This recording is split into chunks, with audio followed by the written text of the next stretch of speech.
বলেছিলেন যে কৃষ্ণকালী মায়ের মন্দির চিরদিনের জন্য বন্ধ হয়ে গেল, মায়ের মন্দির আর কোনো দিন খুলবে না।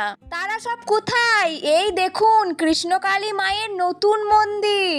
মঙ্গলা মা কিন্তু নতুন মন্দির তৈরি করে দেখিয়ে দিয়েছে। পড়লো তো আপনাদের মুখে ছাই? তবে আর একটা কথা আপনাদেরকে বলছি, গুসকরা ওরগ্রাম কাঁঠালডাঙ্গাতে কৃষ্ণকালী মায়ের নতুন মন্দির কিন্তু তৈরি হয়ে গেছে।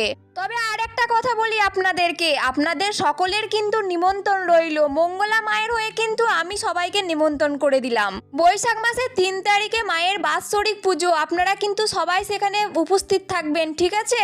আপনারা তো বলেছিলেন যে কৃষ্ণকালী মায়ের মন্দির চিরদিনের জন্য বন্ধ হয়ে গেল, মায়ের মন্দির আর কোনোদিন খুলবে না।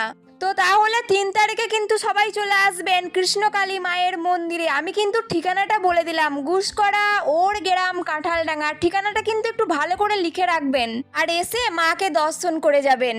মা ছিলেন, মা আছেন, আর মা যুগে যুগে থাকবে। জয় কৃষ্ণকালী মায়ের জয়, জয় সোনা মায়ের জয়, জয় মঙ্গলা মায়ের জয়।